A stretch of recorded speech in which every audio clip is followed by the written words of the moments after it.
knows in it. I'm authentic, real name, no gimmicks, no game, no scrimmage. I ain't playing with you niggas. Sidecation Daily Podcast. I'm O'Shea. Make sure you guys hit that like and subscribe button. Hip hop superstar and Dipset leader Cam'ron tells the real reason why Dame Dash and Jay-Z had issues and what started the beginning of the end of Roc-A-Fella. Now, as we all know, Roc-A-Fella was one of the powerhouse record labels of all time. I mean, it's up there with your Cash Moneys of the world, your Death Rows of the world, your Bad Boys of the world, your Def Jams of the world. So they're one of the best record labels of all time. But towards the beginning of the end, there was a lot of issues that started to arise between Dame Dash and Jay-Z, which caused all types of problems. It was kind of split down the middle. You had like the Harlem guys and everybody with Team Dame, and then you had pretty much everybody else, State Property and the rest of the New York guys with Jay-Z. Crazy stuff going on. You would have thought they all could have worked together to make this $1 billion company, but it did not happen. It's hard to keep brothers together. Anyway, Cam'ron says in a recent interview and tells in the recent interview what happened, why there was the issues, and what started the beginning of the end of Roc-A-Fella, and why Dipset never was fully signed to Roc-A-Fella. Let's take a look at this clip from Cam'ron. Not bringing up, stirring up a bunch of old dust or whatever, is that we came up there, and because of my situation at Sony, we just started diplomats. I'm referring to.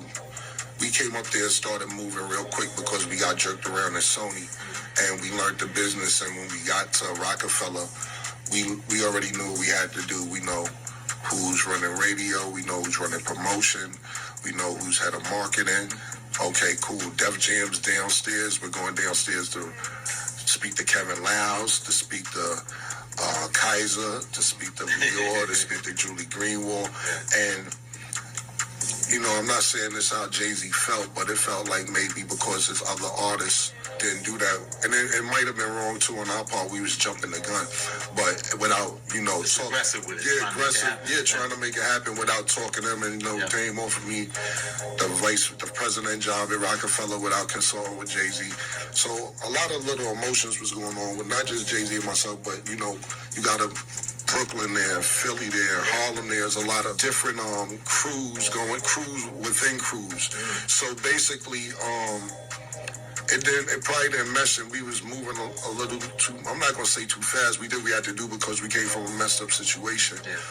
Everybody wasn't on the same page, but no matter whether me and Jay-Z got along publicly or even in private, what I tell people is that me and him may not even been speaking, but what I had to do, I had to get 6 signatures to do anything, which was Leo Cohen, Julie Greenwald, Kevin Liles, Biggs, Jay-Z, and Dame. And Jay-Z signed off on anything, whether it was Diplomats or Jewels or anything that I did. So maybe we may have not been on the same page personally, but business-wise, he never. All right, there you have it. So you got Cam'ron talking about the real reason why Dipset and Roc-A-Fella didn't work. It's just too many crews, too many cliques, too much going on. There was already a split at the top between Dame and Jay-Z. So just the whole thing, the timing. And then, like I said, they may have came in there moving too fast. They was getting played on the Sony deal. So when they got to Roc-A-Fella, they was ready to work. They was ready to drop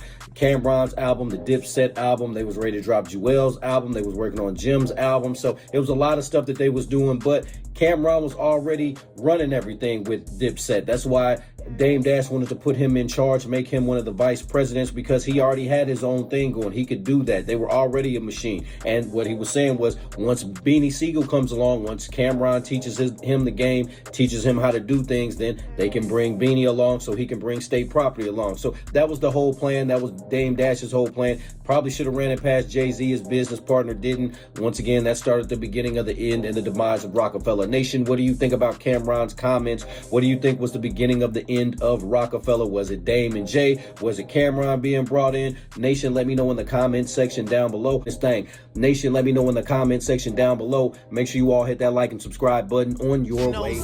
I'm authentic, real name, no gimmicks, no game, no scrimmage. I ain't playing with you niggas at all.